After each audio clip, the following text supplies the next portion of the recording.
Rhonda will start the YouTube broadcast momentarily at 6, and we have 11 of the 19 registrants. So we'll give a minute or two to see if we can get some more members of the public in.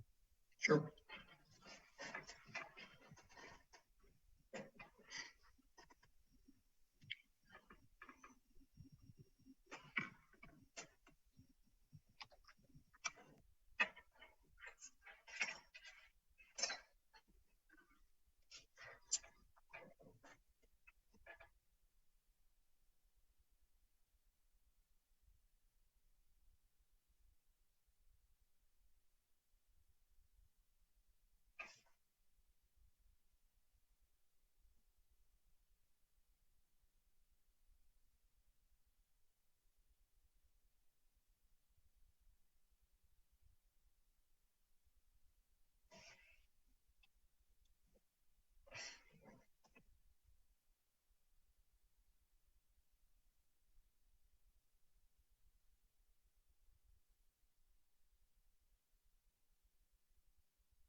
My dad just texted me he can see a forest fire on the side of Katahdin or in Baxter from the camp, apparently.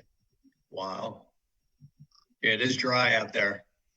He doesn't have internet or TV up there, so he's asking if I've heard anything about it. Oh,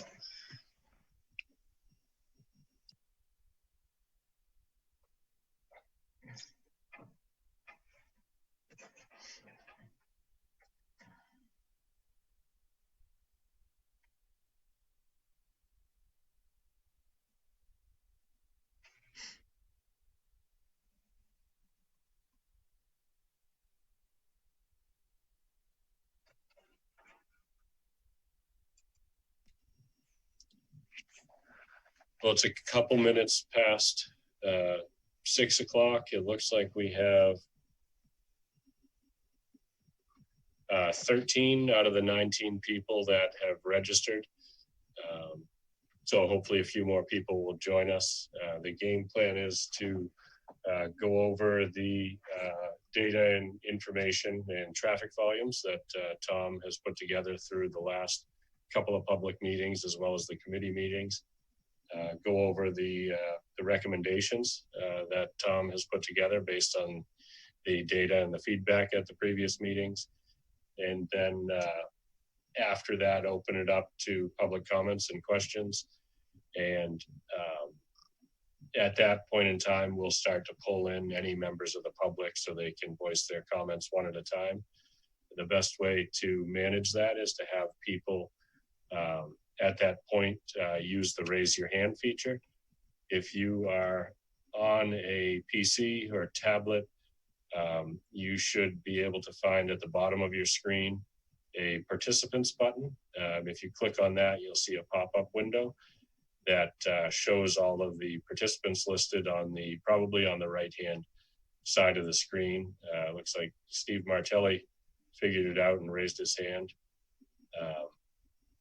And then we can pull people in one at a time just to keep the meeting organized to ask questions or provide any comments or feedback. I don't think anybody is on a phone, non-smartphone, but if you are, you can use *9 to raise your hand and we can pull you in just the same. And I think that's about it. So Tom, if you want to take over the screen and do the overview. sounds great. Thank you, Eric. So, well, good evening, everybody. My name is Tom Errico. I'm the project manager for the project. And as Eric noted, I'm going to walk through the draft report. It is draft, it's not finalized. We've been at it now for, basically over a year. And the intent is really to get something completed by the end of June. So we've got some time to kind of work through what we hear tonight and then make final edits to the report as we move forward. And so currently the schedule is to produce a final report by the end of June. I'm going to kind of, this will be about a 20-minute presentation roughly. I don't want to spend, I don't want to take up too much of your time. As Eric said, we're going to reserve questions, comments to the end, and I can certainly go back to any of the graphics portions of the report that you want to go to as part of those comments. I'm going to touch on sort of very briefly where we've been in terms of the existing conditions, and then move into sort of those draft recommendations. So just a little quick background. The study area really comprised of Court Street from Longley Bridge along Turner to Hampshire, and then up to Gulf Street. So that was a study area. We have an advisory committee. Some of you are participating that really have been guiding the study since the beginning. We'll continue to meet with them after this meeting. We're going to engage the committee as part of wrapping up the study. There were a lot of data that we collected, or ATRC DOT collected as part of the study. So we have a really good understanding of volumes, what's happening today in terms of information, including intersection turning movement counts, understanding distribution throughout the day. We do know that afternoon tends to be the higher time period from a volume perspective overall. So we really have a good sense of what's going on from early morning to after the commuter peak time period. We know how much traffic's on the system during the daytime. There's roughly 30,000 cars on Longley Bridge, so it's carrying quite a bit of traffic, as I think people see. There are a lot of crash problems. What I said in other meetings, I'll just repeat again. Almost the entire study area is a high crash location. There's just a lot of problems. We know that. We've gone through that quite a bit. We conducted some existing modeling, and I'll kind of show you I'll show you a model later in the presentation that basically sort of sets sort of the baseline from which we were comparing improvement alternatives to. So we looked at the AM time period, commuter time period, and the PM commuter time period on a weekday. We inventoried, gained an understanding of what's there for pedestrian facilities. There really isn't much for bicycle facilities in terms of formal facilities within the study area. We wanted to gain an understanding on on-street parking, so we looked at on-street regulations.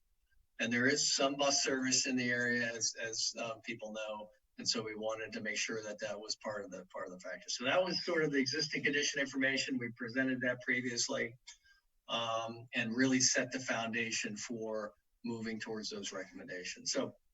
So what we did next was basically develop future forecasts. As part of doing any kind of planning study, we basically want to make sure that whatever we do for changes in a system, that it's going to work in the future, so that your investment really is worthwhile. And so a few things that we considered as part of estimating future growth. And we generally look 20 years into the future.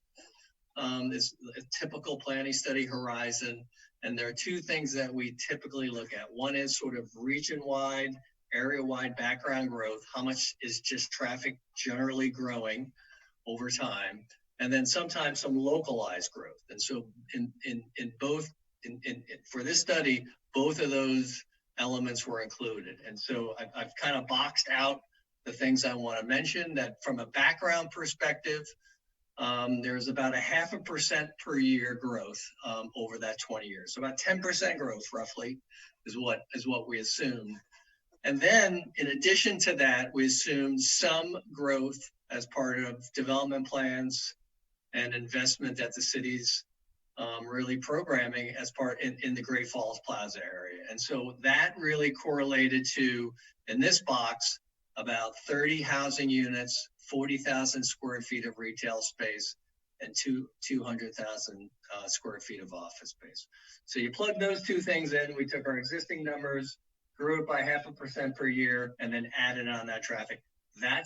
Those were the volumes that we used to evaluate conditions. Now, one of the questions that came up at the last public meeting was, is traffic really growing? We don't think, looking at data, traffic's growing very much. So ATRC did an investigation of some growth information at the nearest permanent count station. A permanent count station is a location where data is collected basically every minute of every hour of every day of the year. So you really gain a good understanding of what's going on for growth historically. And when they looked at that data, they found, and this was on the Veterans Bridge, so it wasn't exactly in the spot, but the Veterans Bridge was growing at approximately 1.4% per year. So we feel like the 0.5% is pretty reasonable. We're not being overly aggressive with a forecast. We think we're in line and appropriately estimating what's going on. The other thing that's sort of new that came out of that last public meeting was, you know, can't some people that are on Court Street go elsewhere? If Court Street becomes congested, there's got to be other ways to go, and so ATRC has access to a program called Streetlight, and it's a program that actually Maine DOT, Maine Turnpike Authority, and MPOs like ATRC have a subscription to, that basically tracks vehicles, and from that tracking information can obtain information about patterns within the area. And basically through that work, what basically came out of that analysis by ATRC was that the majority of traffic that's on Longley Bridge is associated with some either a beginning trip or an end trip that wants to be in Auburn or Lewiston. And so the general conclusion is they want to be there because they need to be there. There isn't some sense that they can go deviate to some other bridge or roadway in the region to deal with their origin and trip destination patterns. So that was sort of the framework for what we developed for volumes as part of assessing different alternatives. And so the first one that we modeled, we're calling the full road diet. And this very rough conceptual graphic basically assumes that there's just one lane on Court Street and maybe a turn pocket at Spring. And it's really about limiting sort of the number of vehicular lanes and trying to create, I think many people think a balanced sort of street system within a downtown. I mean, I know that's one of the driving forces behind this study is that there's a desire to kind of create more of a downtown feel. And so this was the first model we did as part of looking at things. The general conclusion was, and again, the model showed significant congestion would occur with this type of lane configuration. So it really was a problem, quite frankly, in terms of the amount of backup into Lewiston and other areas that our analysis showed is probably something that would not be a workable, feasible scenario to further pursue. The next scenario we looked at is what we call the partial, where we're in the middle of Court Street, so just maybe east of Minot Union to just before Turner, we shrink it. So we kind of shrink it in the middle and let the remaining portions kind of maintain the existing capacity that they have now in terms of the number of lanes. And so I'm gonna switch to another screen right now. So bear with me because I want to show you the model that basically modeled that condition. So we have the shrunken lanes. Hold on, let me make sure. Okay. All right. Do you see it now? Yes. So this model is the model we use to evaluate conditions. And what we're finding is that at times you may see very little on Court Street. It's because vehicles cannot get into the system because of some of the congestion entering the system because of the reduction in lanes. And so what we found was that even by trying to squeeze it and provide some reduction here, we really created entry queue problems that again was a concern. And so based upon that, we determined that alternative was not going to be a feasible option. So let me go back to the report. Everybody see it? And so the next option that we looked at was something called an offset configuration. So it didn't reduce the number of lanes on Court Street. It just reallocated the space. So there's still 4 lanes basically on Court Street, 1 lane in the eastbound direction until Turner, and then things kind of got back to the way they are now, roughly. And 2 lanes were provided in the westbound direction. And so, fundamentally, not much change there in terms of, current conditions. And so the thought about this change or this option alternative was that you could provide turn pockets at Spring, and you could also provide some sort of refuge island for the crosswalk at Pleasant Street. So there could be some general sort of benefits as part of what goes on at Spring, kind of changing the character a little bit. You could do some median islands potentially, kind of use those islands to calm traffic and provide refuge. What we found was it performed okay. I mean, the capacity basically was maintained in one direction, and it got squeezed a little bit in the other direction. In the worst case PM time period, most of the flow is headed westbound. It's still pretty heavy eastbound, but in general, it worked. I think reasonably well that it would be considered a feasible option. One thing that we did note is that there is a little bit of queuing eastbound near Goff, headed towards this intersection of Mine at Union Street, partly because there's only 1 through lane headed eastbound, where today there's 2 through lanes. So continuing on with options, the other option we looked at, which is typical, is could we restripe the pavement markings? Could we change the pavement markings so that maybe we could pick up some, in this case, most likely bike lanes? Could you narrow some lanes and do that? And the takeaway is no. There are already 11-foot travel lanes. There's some on-street parking. There's no interest. What we've heard is there's no interest in losing on-street parking. And so the general sense is there isn't an opportunity to maintain the number of lanes and try to reallocate that space to pick up some bike lanes. So that really wasn't a feasible option. So I'm going to get into some of this more specific locations. And again, if you were at the meeting, the last public meeting, we went through some of these. If you remember, Goff and Court, it was a high crash location. Movements turning left off of Goff were getting, basically there was a collision between turning left and turning on Court, or vehicles on Court. And so the thought was, what about prohibiting the left turn movement? It isn't a significantly heavy movement in the PM. There are about 50 cars that make that left that would no longer be prohibited. And so we don't think that diversion would create significant problems elsewhere. We think it'll mitigate things. I know some of the questions that have come up, well, how do you guarantee people can't make a left? That's hard, quite frankly.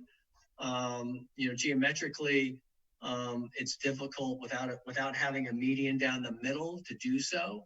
I think the design will have to recognize that. We also are recommending crosswalks on all approaches at the intersection.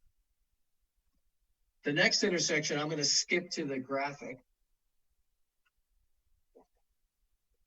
Again, these are sort of separate, isolated, or individual intersection improvements.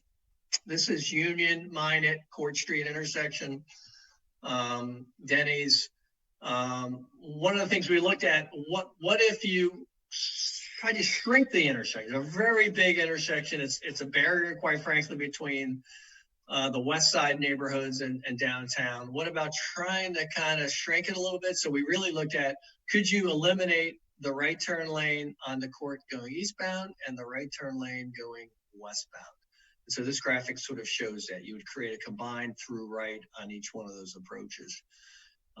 Really, the benefit is shorter crosswalks, tightening that intersection, so we did the analysis. The analysis shows that we could do it without creating significant problem. This graphic on the left shows that we can continue to allow truck movements to safely make the turns with that change. So we think we've sort of, leaped over that hurdle. And so we think it's something to think about. The other thing that we recommend is that at some point, these lanes are very wide and there's opportunity to narrow those lanes. So in addition to maybe losing those right turn lanes, you could reallocate space to pick up, either narrow it more or pick up bike lanes or other infrastructure that would provide a balanced approach to what's going on. Denny's, this is the collision diagram. It's pretty clear that it's a high crash location. It's all about movements in and out of Denny's at a really bad spot. And so we recommend closing that driveway. There's other opportunities for movements in and out of Denny's. So we think that makes a lot of sense. Through the process, we heard early on that, there's a lot of illegal movements happening at Railroad Street. Currently it's restricted now for right turn movements. And so there's some sense that there should be some design change or some strategy to kind of reinforce that. So there are a few things that could be done. Certainly you could close Railroad Street. We don't recommend that initially. We suggest maybe bollards to kind of help reinforce the turn restrictions. We do think Railroad Street provides some circulation benefit.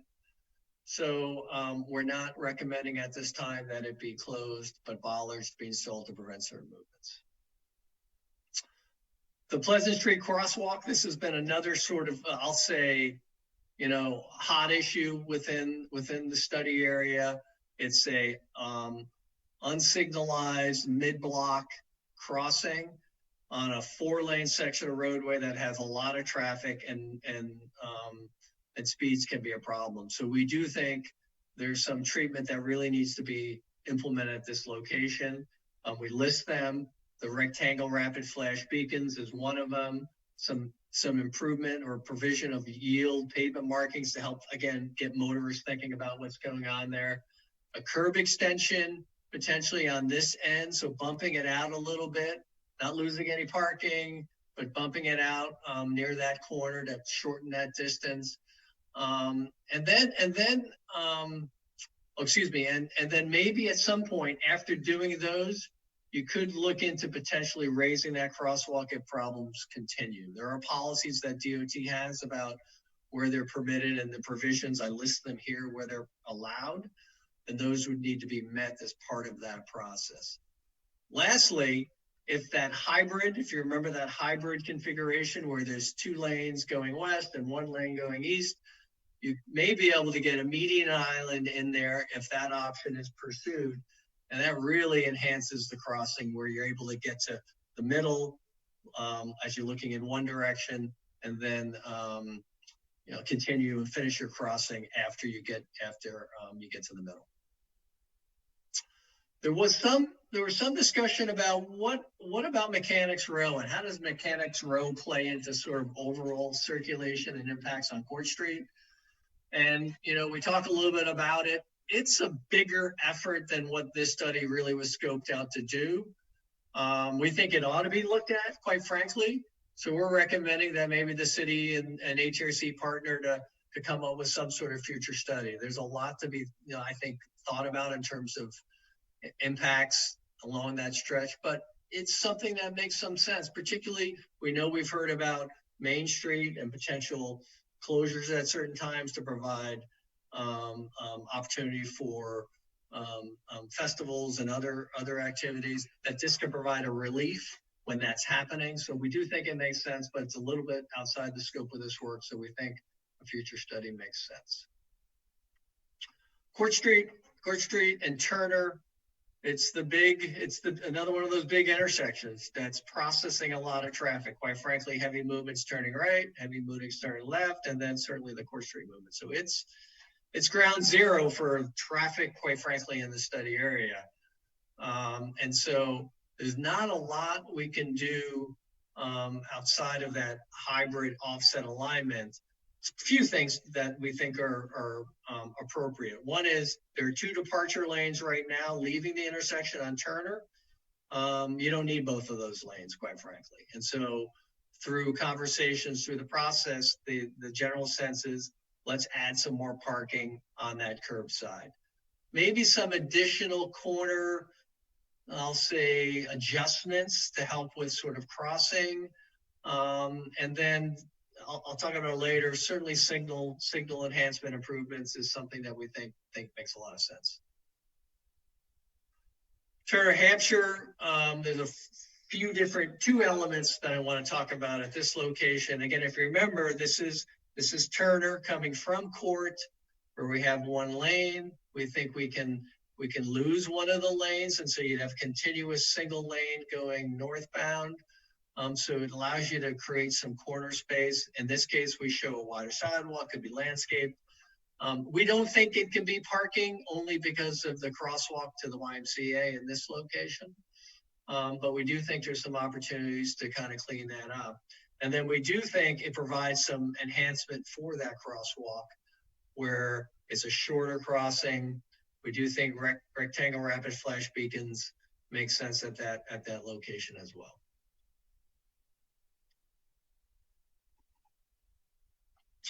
Court and Maine and Great Falls Plaza. Again, not a lot of significant change at this location. We think some modification to the corner to kind of ensure speeds are in check as you're coming across Longley. We think maybe that the approach on Great Falls Plaza could be adjusted. Right now, there are 2 lanes. There's not a lot of vehicles turning right. They generally slide over to Turner. And so we think there may be some opportunities to kind of tighten that up. And again, like I said before, probably some general signal improvements make sense. Longley, this is one of the Longley Bridge. This is one of the sections that has come up through the process, and the fact that there really aren't any bike facilities on it. We've heard anecdotally people are on the sidewalk all the time on their bike and not walking. And it's a 5-foot sidewalk, certainly not a very safe condition. What we found through looking at as-built plans is that there's quite a bit of width, actually. Curb to curb, there's approximately 64 feet of width. And so we think you can reallocate the markings to pick up some bike lanes. The tricky part will be, how do you transition bike lanes from the bridge to Great Falls Plaza or from the bridge to Lincoln Street and Lewiston? And that needs some attention, but we think there are options to do that so that you can have some space on the bridge if you so choose to ride in the street. And then lastly, we have some general recommendations related to just upgrading mostly the signals that we think one thing to be thinking about potentially is adaptive traffic signal control. It's a new type of system that's adaptive to conditions. We suggest that a study be undertaken to evaluate the benefits. There's specific criteria that you evaluate that's established through federal highway process to show that there's some cost benefit in doing it. I would suspect there will be, but again, I think that study needs to get there. It has been shown to show improvement in efficiency. I think many of you know Jeremiah Bartlett in Portland, where they've implemented some of those systems and they've seen some measurable benefits. So we do think that's something that ought to be pursued. Lead pedestrian intervals make sense at locations. And so those ought to be pursued.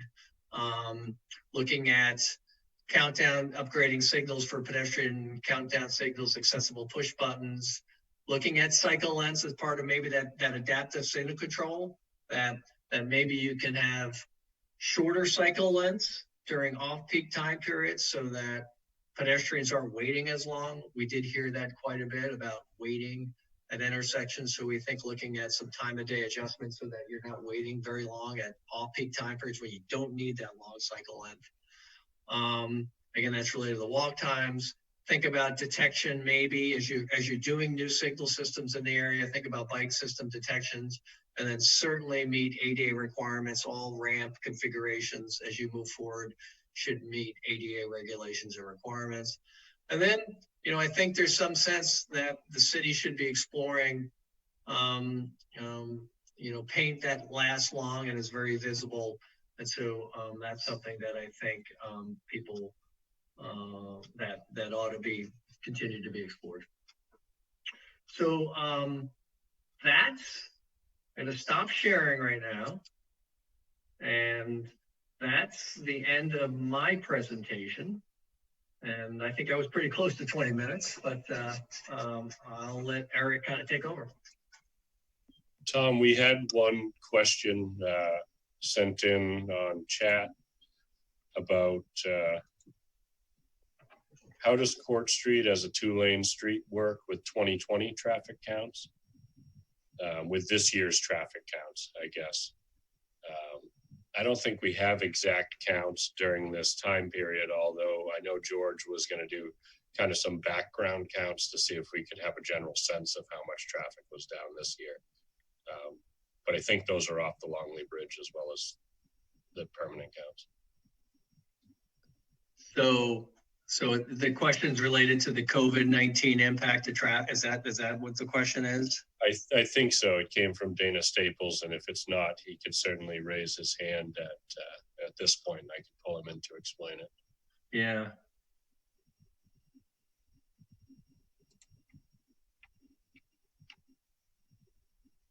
I mean, the analysis that we performed was based upon counts, a year or two ago. So it certainly doesn't represent what we're seeing on the street now. And Dana's in and able to speak now. Oh, hi, Okay. Eric. Thanks. Yeah, so I wasn't really talking about COVID-19. I was more, in general, you talk about traffic studies and you usually look out 20 years. Well, what if you look at what is a current traffic count? I mean, before the pandemic, really. How does, and when I say a 2-lane road, I guess really what I mean is a 3-lane road with a center turning lane. So I get it. So basically doing the road diet with current traffic volumes is the question. So Yeah, assuming no growth, what would happen if you did it right now? Would it work? Exactly. I didn't model that specifically, but I feel very confident that we'd run into the same type of congestion that I was showing earlier in the presentation. There's just a lot of traffic. Again, 30,000 cars going across the bridge today, heading into Court Street, and I don't believe it would work even under today's conditions.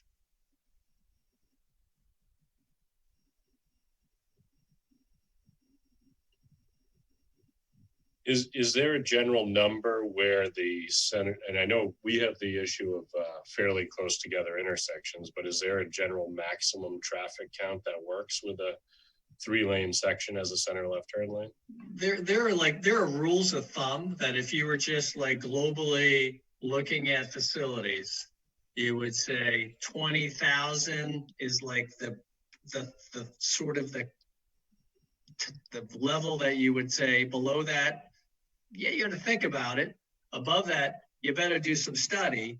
And so that was sort of the point of this exercise, was like, okay, we're kind of above 20, and it's a complex downtown area with signals that are very close together. That's part of the challenge with this system, is that we have multiple signals very close together that interact with each other, that creates the constraint for providing appropriate mobility. If there was more spacing and less signals, it would be easier accommodated.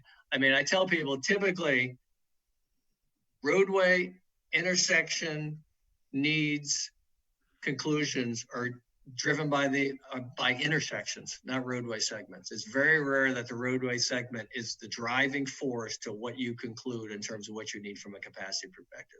Capacity is driven by your intersections, which is why if you really want, you need to, as part of a study for a road diet or a 3-lane section, is look at those intersections, because they're the ones that are going to ultimately decide whether you've got queue spill back that backs up into another intersection that creates the gridlock that leads to the long queues and delays.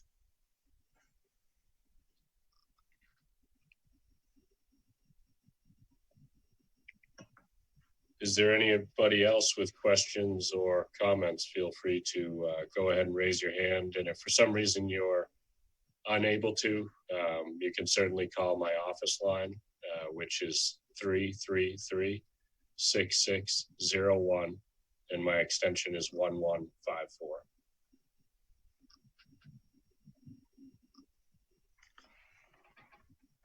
Can I maybe prompt comments, Eric? Sure. What do people think about that offset configuration? People like it, don't like it, confused about it.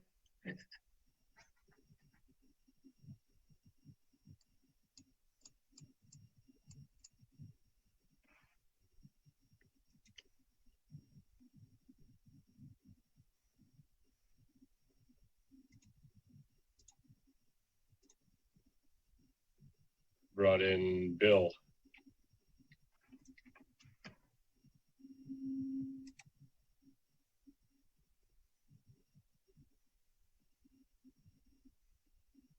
Bill, if you can unmute yourself at the top right hand.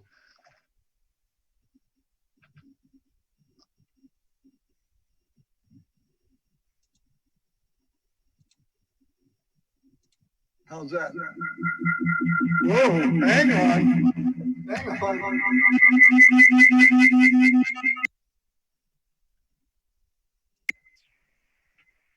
Sorry about that. Does that work? Yes, I think that's the thing that I'm just minor little things, but I think what you've done at the court and Main Street, or a court and the Turner Street bypass there at the bottom. I think that, not Turner Street bypass, where is that? Whatever it is, right at the intersection of the City Hall. Yep, that's Turner. Yep, Turner Court. I like that left-hand turn lane. I think that's good. That's smart. If we can increase the opportunity to make it a little narrower, and also I think that's very appropriate and probably works really well. I'd be interested in, I had sort of dismissed in my mind that you'd ever want to make the extension around behind City Hall two-way. But I can see, when we're having horses and buggies or whatever's down there on a parade, that would be interesting to try to do. So that's a special opportunity. I am still curious, are we not going to ever reduce not reduce, but limit the size of vehicles going up Court Street Hill? We have a sign there saying 10-ton or 9-ton limit now, but those trailer trucks keep coming up the hill. Is there a reason why that's happening, or is that just GPS kind of guidance? I don't know specifically, but I suspect trucks are going. Oh boy, now I'm not hearing you. Probably the quickest, best way possible, and it's going straight up if they're headed, if they're headed towards, Turnpike, or left up at the Minot Unit intersection. Well, I disagree with that. I'd drive that all the time, but going up the hill can be that's an automatic slowdown when the trailer trucks start coming up the hill, because it crowds traffic. Of course, in the wintertime, it can snarl the hill in a second. Sure. So that's a special condition, I realize. But I don't know if you can control it, because what if you go straight ahead at the bottom of the hill instead of turning and going up Court Street to try to go out west, that takes you just a little further around, and you could go out to the turnpike just as quickly. I know you'd have to go a little bit more if you're going west of the city on Minot Avenue. But I don't see that there's any great encouragement to traffic for trucks. It just looks shorter, but that isn't that hill makes it a special condition for trailer trucks. So I don't understand why we have left that slack. People probably just don't remember the truck that coasted backwards down the hill, the city truck with sand in it 25 years ago, 30 years ago. Yeah. I mean, we can certainly look into that regulation, what prompted it. We also have the data. I mean, I don't know how many trucks are making that off the top of my head, but we have the data that would tell us how many trucks. Yeah. Large So trucks they don't are all make it. I agree. I just was curious. Yep. I'm going to go ahead and pull Bill out, and Tim Kugel had some comments about traffic and GPS taking trucks that way.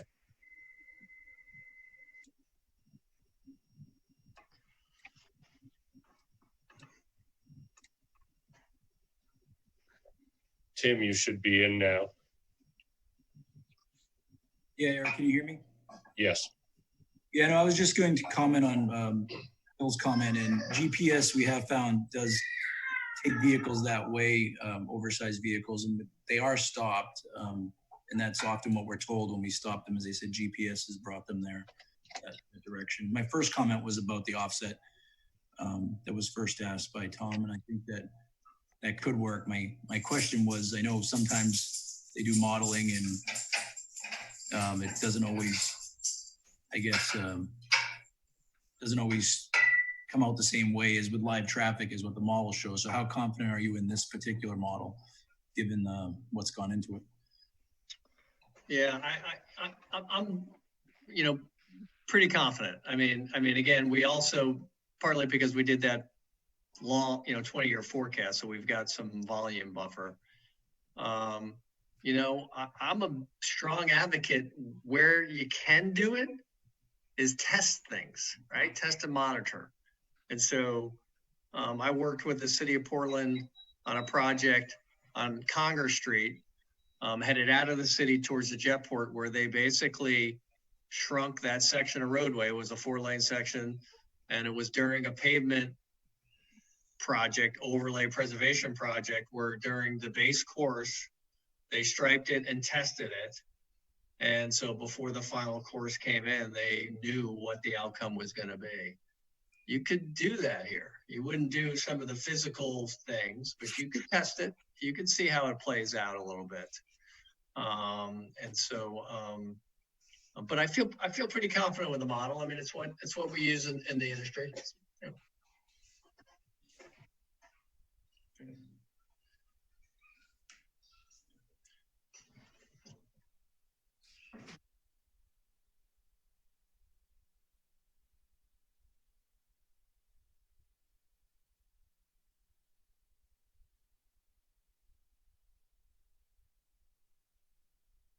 Eric, I just want to comment on Tom's thing about Portland and Congress Street, that we're looking at quite a long section that Portland played with down there. And they also kept 4 lanes at the signalized intersections through that. So I'm not sure you have the room here between your intersections to change from 4 to 3. So I think we just want to temper that with those facts. So what Steve's referring to is that in Portland, they maintained the capacity at the Stevens Ave intersection in town, and then dropped to 3 lanes, and then opened back up again when they got to Frog. So it's true. In this case, the key impacting factor will be eastbound. Right? That's where it's going to go to a single lane. And how you get to that single lane will be the trick in implementation. The model shows that it's happening basically at Golf. And when you get from Golf going eastbound on Court, you end up a left turn lane going to Union Street, one through lane going to Court, and a right turn lane going on Minot. And so that's where it becomes a little bit of an impact. I do think the next signal, which is spring, ironically sees some benefit by the fact that we provide left turn bays in that left turn lanes in that alternative, where you get that basically that left turning traffic out of the flow, where now if you get stuck behind a left turning vehicle, you're stuck. And so it becomes somewhat of a factor in mobility in that section. But Bill is back in with his hand raised. Now, this is another thing I could have just called you, Eric, on this someday. I would just remembered it. Are you planning, do I understand that you're planning to do some considering putting some alignments on the sidewalk, on the curbing to narrow the places in a couple of spots so that, you know, maybe you'll have parking, but also you're just making it shorter distance to walk across? You're considering. Is that for me or for Eric? Yeah, I don't care. All right, I'll answer it. Yes, there are a few places that we suggest that maybe you move the curb a little bit. Okay, I like that, except I know in the wintertime, and I don't know how, if this is occurring other places, but I have witnessed this firsthand as well, that in the wintertime, the poor guys driving the plows sometimes do not recognize the fact. Yeah. And I mean, they've been up on my lawn, they've wanged the hell out of the plows. You could hear this wham, and you realize what's happened. Right. I don't know how you deal with that, because it's hard to, you know, it's real good training to try to, remember to turn, you know, move out. I'm just curious, just a thought. No, it's a good comment. It's an issue in the design process to make sure that you try to create it so it's not abrupt, right? Plow driver's going to hate you when they hit that after a snowstorm, but trying to provide a design that's not abrupt, and then maybe some other visuals that help them know that the bump out's there through some treatment. But yeah, no, it's good. Good comment. Tom, I was just thinking about the single lane headed eastbound. That might be an opportunity to see if it does cause more diversion when you narrow down to a single lane than you anticipate based on the streetlight data over time. That could be applied later to the other direction. Is that a possibility? So understanding what changed in the eastbound direction and how it influenced potentially westbound, is that kind of it? Yeah, if there was a significant diversion, more so than you've expected, maybe we could anticipate the same, 5 years from now when we have data. Good. Yeah, it'd be interesting to see if that happened. Sure.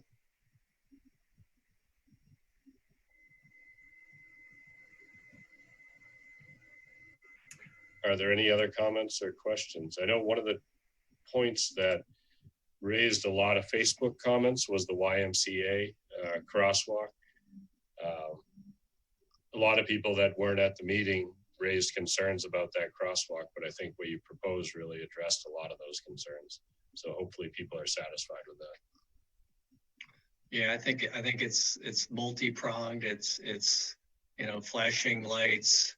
It's a little bit of that curb extension, moving, shortening it, good solid refuge. I think all those in combination will improve that.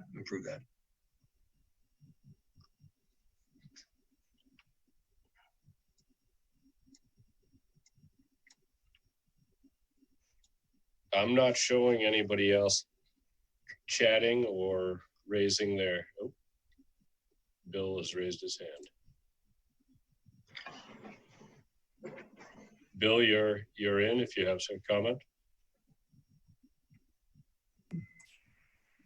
Yeah, one other, you've been focusing on and bringing up the point of the bridge and the safety of getting across the bridge as a pedestrian or as a bicycle. I walked that a few nights ago, and I've walked it 2 or 3 times, but I really, it would be really neat. And I know this is long-term and I'll be glad to fund it. I could get about 4 or 5 inches funded. But on each side, or it would be really nice if we had another sidewalk on the outside of what's there. So that one could be bicycles and the other, and it could be lower, even a little bit lower, so make you feel like you're back into the pocket of the river for walking across and just hanging off the side of the bridge, so to speak. A little bit like, anyway, just a useless comment at this point, but I'll just throw it out. Yeah, no, it's been done before where you cantilever a structure off the main bridge structure as part of providing a shared use path or some sort of facility. It's not unheard of. Mhm. But it's also related to, the network itself. How does it connect to what's on each side of the river, and does it make sense? Because it's like you said, it's not going to be cheap. That's going to be an expensive effort. Yeah.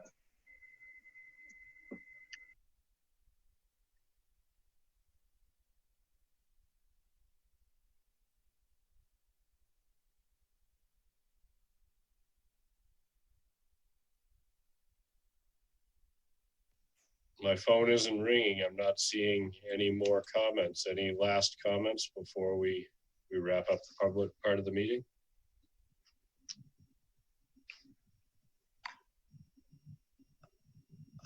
How about we take an informal poll question?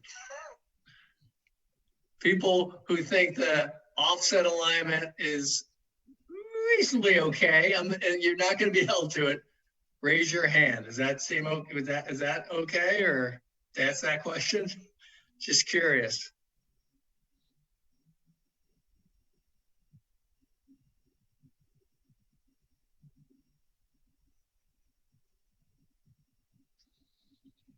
Okay, so not a lot of people.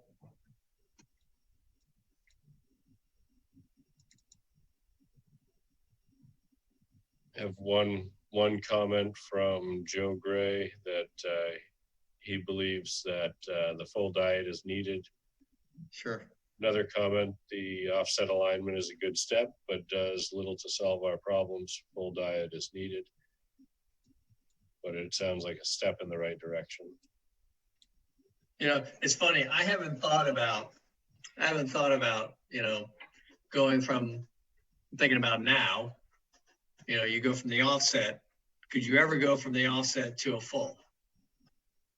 So that would be like a first step. And so you'd have the 2 lanes going east. And again, I'm not suggesting this works, but over time, you could potentially take that other lane and do something with it. If it became, if volumes changed or something else happened in the future, it could potentially, I need to think about it. Could it be a phase 1 of something that maybe could happen long-term as things, just some things change? I mean, how many office workers will now be able to work at home because their employers tested it during this time? You never know. There could be a drop in traffic over time if that occurred. It's going to be interesting how things play out post-COVID with transportation.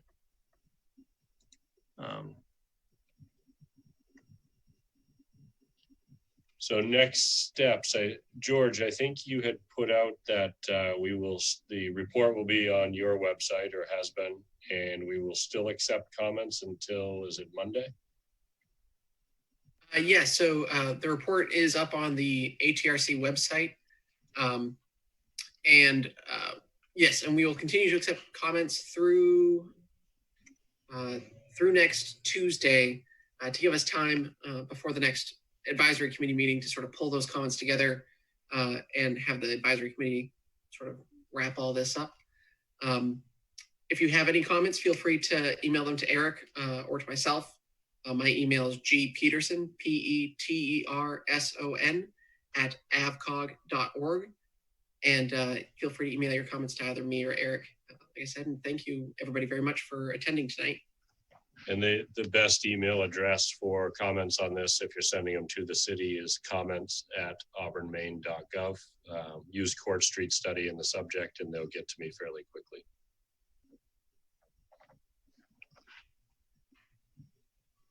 Thank you very much. We had very similar attendance at this meeting as we did in the past. We had at one point 12 attendees plus 6 panelists, so a total of 18 people.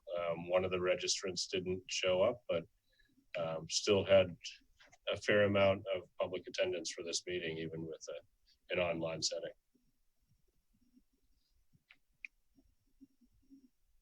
So we will see the committee next week and look forward to finalizing a report after feedback from that group. That's good. Great. Thank you. Thank you, Thank you, everybody. Steve, enjoy your commute back to Augusta.